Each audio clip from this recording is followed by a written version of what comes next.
Welcome back. In the previous class, uh,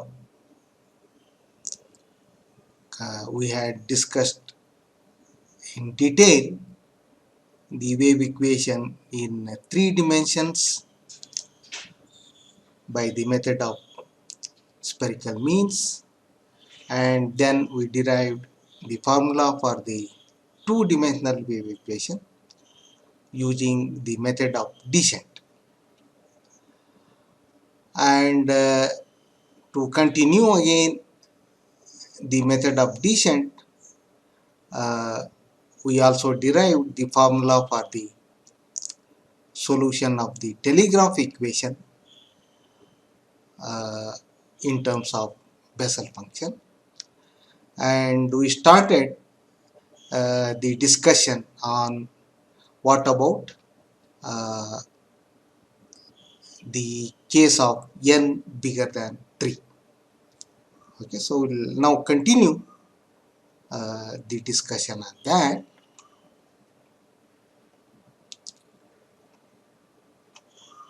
So more or less the ideas are already there even in the case of n equal to 3. So we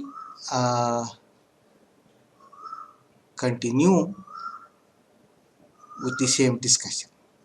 Okay, so now consider again the initial value problem for the wave equation now in Rn. So equation for x belongs to Rn and t positive and prescribed initial conditions. Okay, so what we did for n equal to 3, so we consider this spherical mean function of u. Okay, and then we observe that if u satisfies the wave equation, this mu satisfies this second order equation, but important reduction here is this only two variables.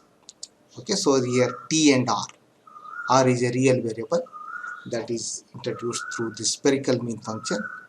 So again I stress that this as far as mu is concerned, this x variable plays only uh, the role of a parameter, so it will not come in the analysis of this mu. So mu, the main thing is, so it satisfies a second order equation only in two variables. Okay, and what did you do in case of n equal to 3? So by a simple transformation we could remove this first order derivative with respect to r. So that reduced this equation to one-dimensional wave equation, and then we can use the D'Alembert's formula, etc., etc. Okay, so we try to do the same thing again. Now try to remove somehow this first order part, so namely n minus 1 by r d by dr. Okay, and for that now we use say earlier it was only just a multiplication of mu by r, so r mu that did the job of removing this first order thing, and obviously now that is not sufficient, so we look for a differential operator. Okay, so then r, this is r. Okay, so it's variable coefficient, so the coefficients are powers of r, so it's a variable coefficient operator. Okay, and now let's see what we want this Lm to do. Okay, so we operate Lm on both sides of this Euler-Poisson-Darboux equation satisfied by mu. Okay, and again this is a linear operator and the equation is linear, so everything is fine here.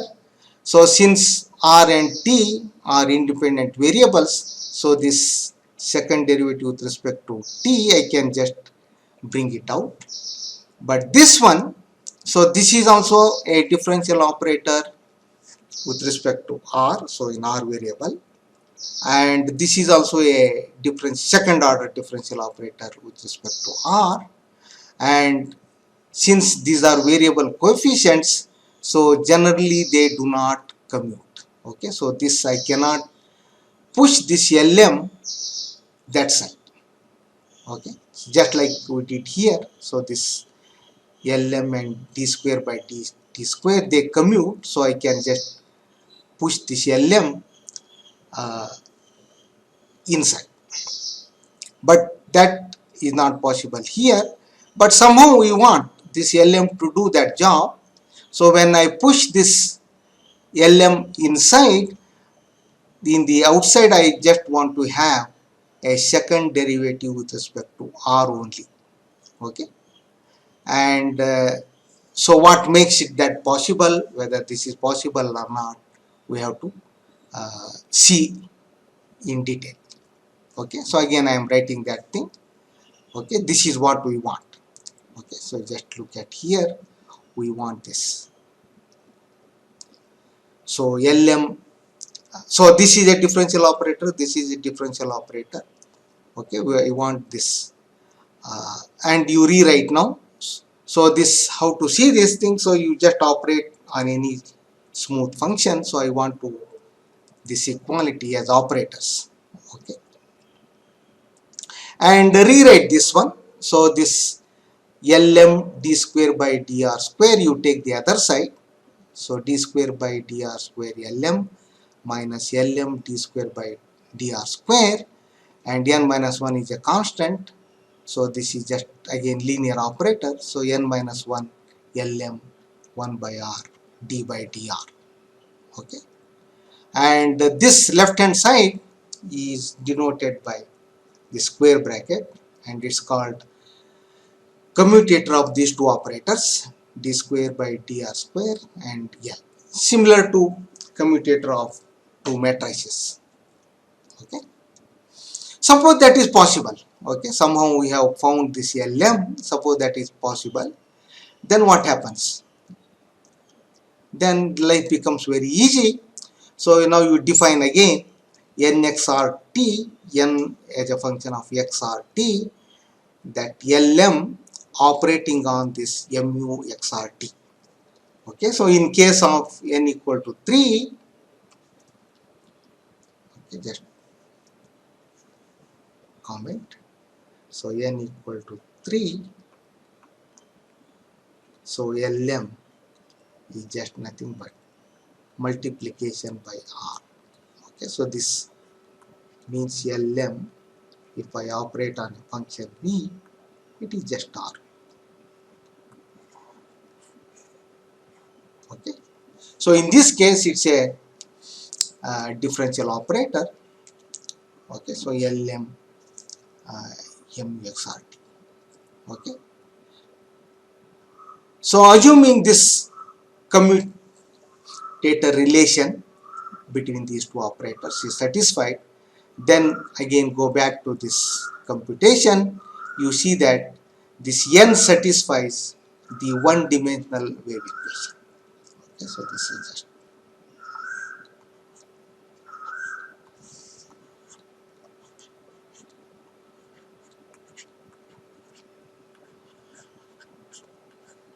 And what about the initial conditions on n?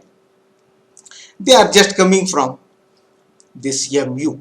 Okay, so n of x comma r comma 0 t equal to 0, you get Lm m phi xr, and the first derivative with respect to t at t equal to 0 again in terms of uh, m psi.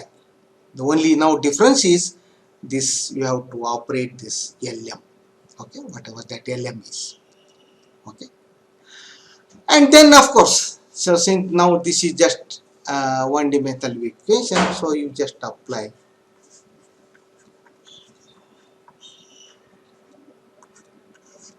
D'Alembert's formula.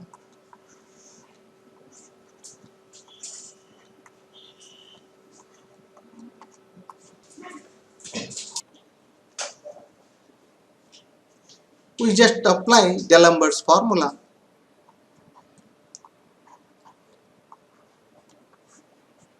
to obtain n.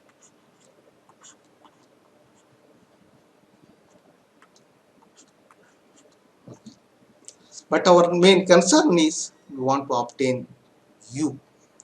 Okay. And that is again easy. So you just see what n is. So n is n of xrt, that is our definition of n. So that is lm mu acting on mu, and we are taking lm as this differential operator. So you first write the r term, so there is no derivative here. So just you see this rj plus 1 del rj. So if I put j equal to 0, only r remains there. Okay, so a0r muxrt plus terms containing r power j bigger than 1, j is bigger than. So if I divide by a0r both sides, then I get this nxrt by a0r, that is mu plus terms containing powers of rj, j bigger than equal to 1 now, because I am dividing by r, so at least there will be r power 1 and higher powers. Okay, so this only mu remains. When I take the limit r equal tends to 0, all these terms vanish and only this mu remains. Okay, and we know that this limit as r tends to 0 of mu is uxt. Okay, so this is very nice. Okay, so we could, once we get hold of this lm, so it is possible to obtain the solution of the wave equation in terms of this n, okay, by some easy process. Okay, and it turns out that this above procedure works for n bigger than or equal to 3, but only when n is odd. Okay, and in this case we also see that m is equal to n minus 3 by 2. Okay, so I am avoiding lengthy and somewhat tedious calculations. What one should do is look at this commutator relation. Okay, so this is our requirement. Okay, so you just substitute this lm in this form, okay, and work out the details. They are straightforward but very tedious calculation. So the first thing we notice that, so these coefficients, essentially we have to determine these coefficients. Okay, so we obtain, using this commutative relation, we obtain recursion relations.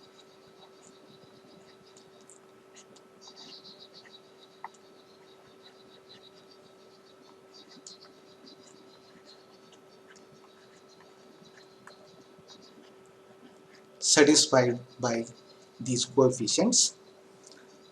So when you substitute this and then you equate the like powers of the operator, this differential operator del rj both sides, okay, so we obtain recursion relations. Okay, so all will be multiples of, so all aj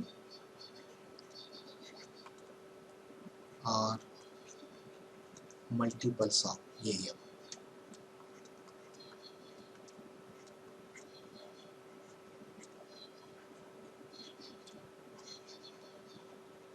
Okay, so we can take, so that means we can take am equal to 1.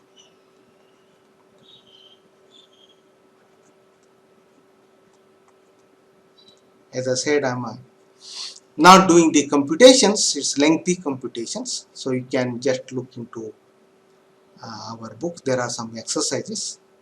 They are straightforward, but lots of calculations, so you have to use Leibniz rule for the differentiation, etc., etc. So from the beginning we take m equal to 1 in this operator, and then all ages they satisfy recursion relations, so they can be obtained one by one uh, in terms of am. Okay, and it's not easy. You cannot easily write down uh, the formulas for aj. Okay, so you see lots of binomial coefficients with positive signs, negative signs. Okay, so they're complicated expressions, but what we require is, again, look at the end result. We only need the coefficient a0. Okay, a0. We do not require the intermediate coefficients, the exact values of the coefficients we do not need. Okay, and the first relation we obtain is this. Okay, this produces n must be odd.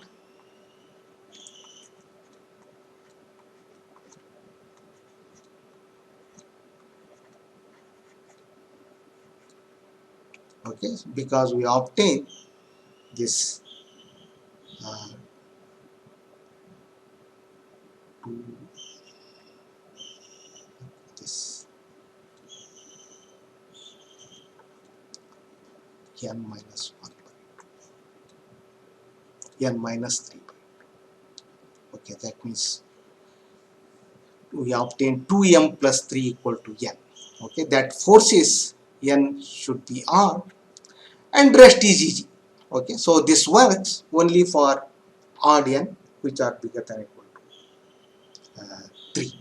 Okay, so as you see here again, when n equal to 3, m is 0, so it is just lm is just the multiplication operator. Okay, and when n is bigger than 3, we get more and more terms. Okay, that is fine. So we have to just obtain a 0. Okay, so one more computation we have to do that.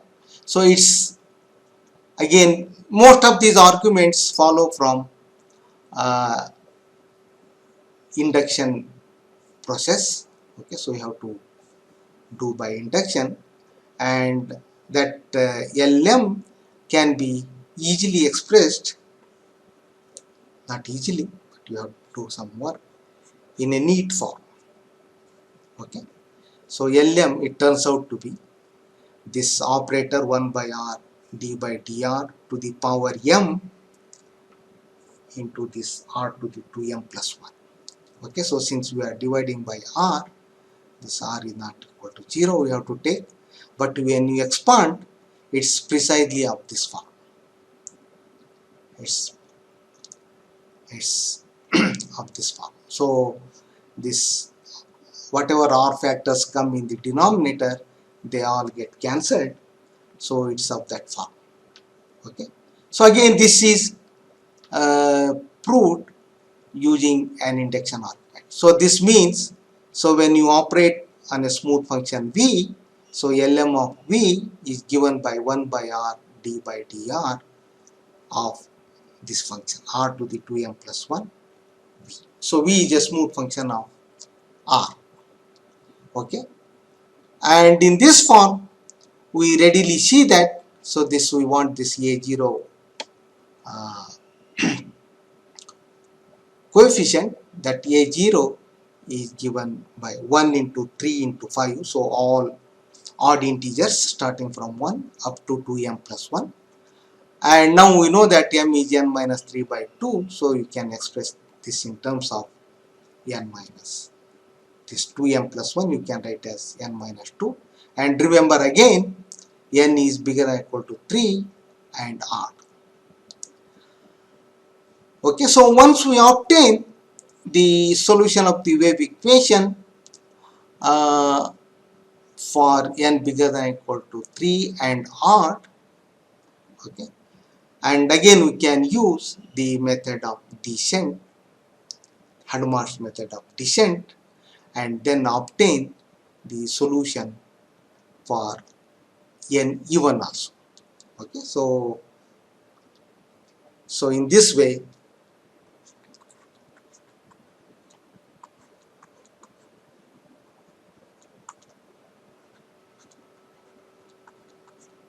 we obtain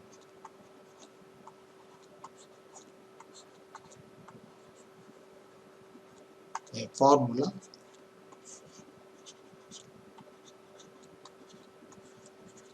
for the solution of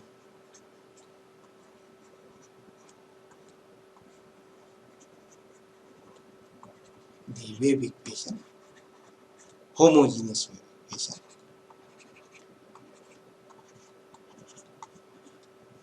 in all dimensions,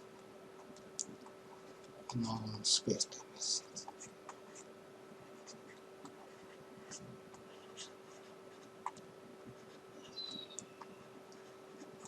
Of course, even in case of n equal to 3 and n equal to 2, the formulas are not simple compared to, for example, D'Alembert's formula. D'Alembert's formula is very easy to handle, but not in higher dimensions.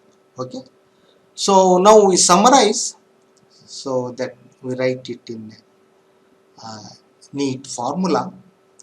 So we hide all the complications in a symbol and write the solution. Okay, so for a smooth function h from Rn to R, define these quantities. So again, this is a function of x and t. So when n is an even integer, n equal to 2k, so you define q of hxt as 1 by 2 gamma k and this complicated operator. Okay, so and this you remember it also comes here.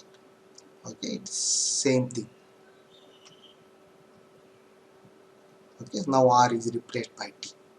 So 1 by 2t d by dt to the power k minus 1. So in even dimension you also see that it's more complicated. Okay, so and this integral is involved. Okay, and for odd n, so when n is equal to 2k plus 1, so qh has a different expression. So this there is no integral here. Okay, and this is qh is defined for t positive and for all k 1 2 etc. Okay, and then the solution of the wave equation is simply expressed as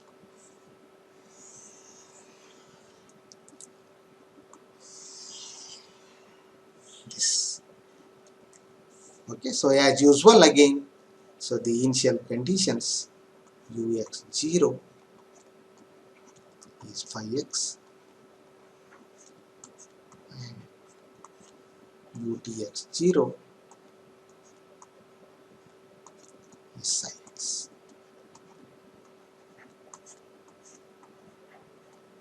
So it's important to notice that, so no matter what the dimension is, the form of the solution is very same.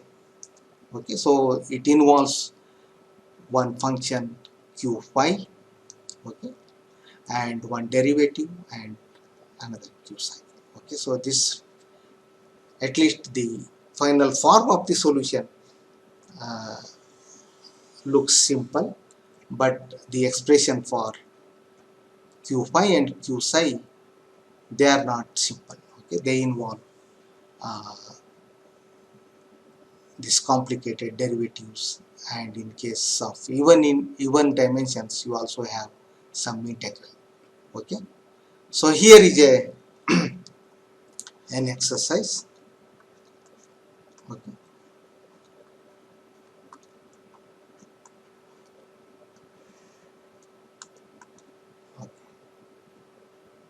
So write down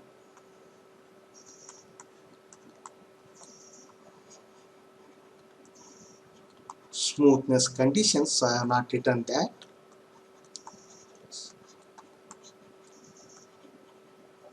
And again, the smoothness conditions depend on whether n is odd or even on phi and psi, so that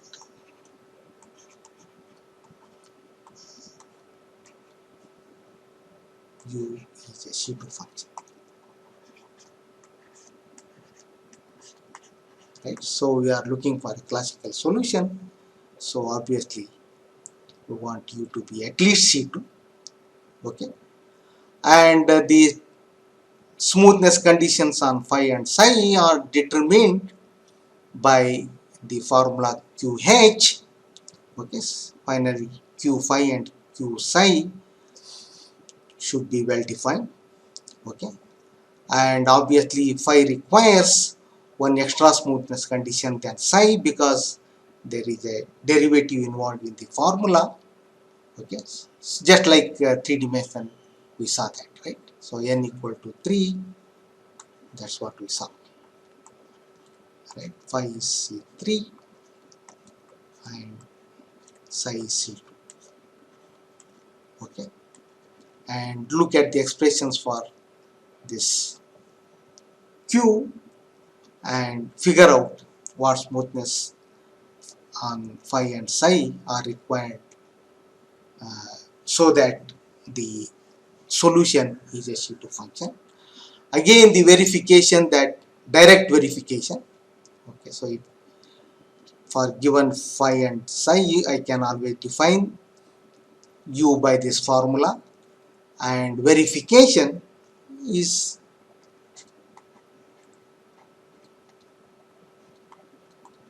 can be done. Verification that u satisfy the wave equation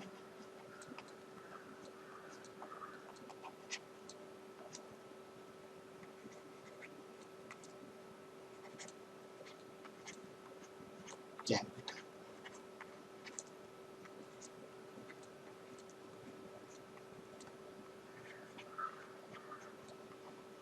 And that's not that easy, so one has to struggle little bit, derivatives and other things. See this q and q phi and q psi, they already involve so many derivatives, so one has to take care of all those things, but it can be done. Okay, so I just don't want to go into details because they require lots of computations. Okay, you can do them very leisurely. Okay, okay, so that's and from here, so once we got the formula for the homogeneous wave equation using Duhamel's principle, we can also handle uh, inhomogeneous equation.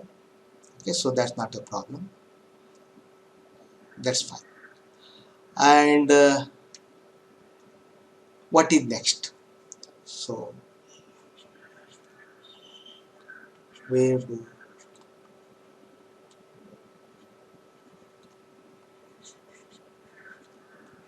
we go from here?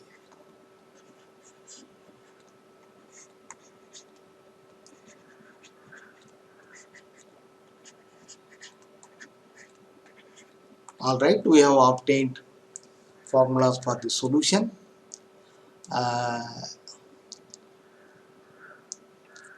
What is next? That question we can always ask. I just want to remark on two things here. Okay, so obtain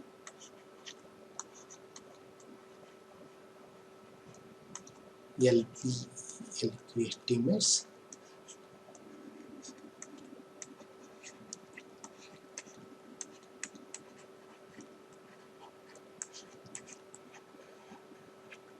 So assuming that the initial data are in some LP space, okay, P can be Q. So for various range of P and Q, so obtain a similar estimate for the solution using the Kirchhoff formula, okay, and this is already hard analysis, okay, so not at all easy. Though we have an explicit formula for the solution, obtaining such estimates is not at all easy. And where are these used? These are used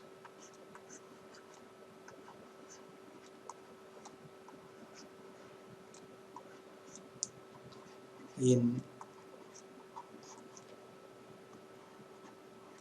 the analysis of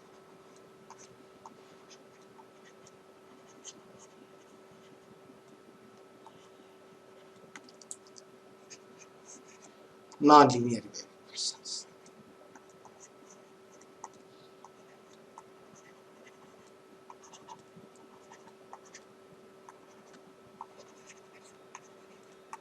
Okay, so which are perturbations of the wave equation? So you have this part as usual. Okay, and now you perturb it by this Aij. So these are functions of the first derivatives of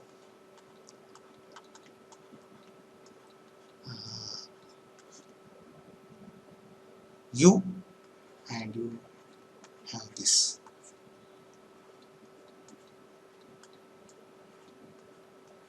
So the analysis here means want to prove existence of a solution and for how long it exists, whether it exists for all time or not, okay, all those questions. And in the analysis of that, these LP-LQ estimates play an important role. And the second one I want to mention, so about this is about linear elasticity.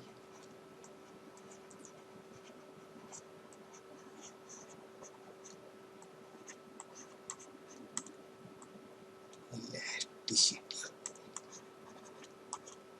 So the displacement vector, so this is in the physical space R3, and the displacement vector uh, U also has three components, and this is again given by a second order linear system.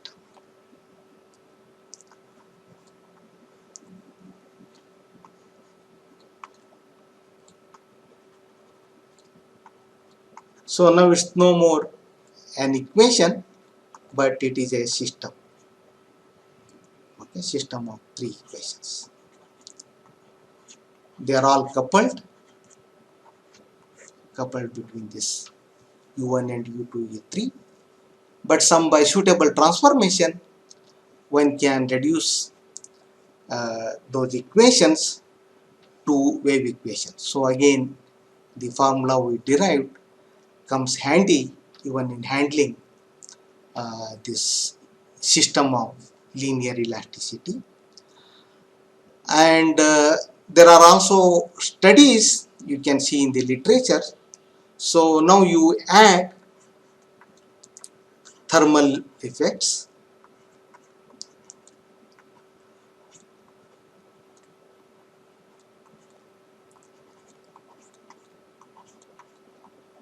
okay, so this is uh, generally referred to as thermoelasticity in the literature.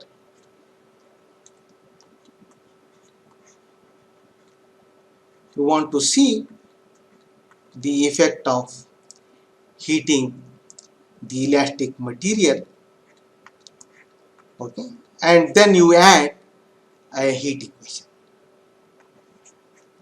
Apart from that system, you also have add heat equation.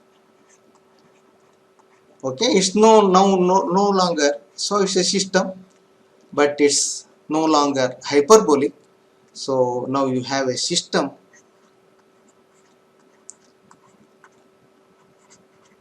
which is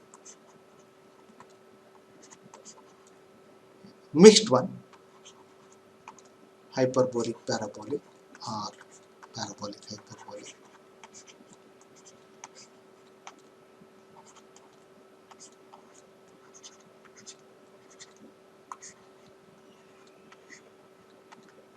So we have to combine the techniques of both the wave equation and the heat equation to analyze such systems. No doubt they are systems. Okay, so this so far we are not talked about systems at all. We all are single equations.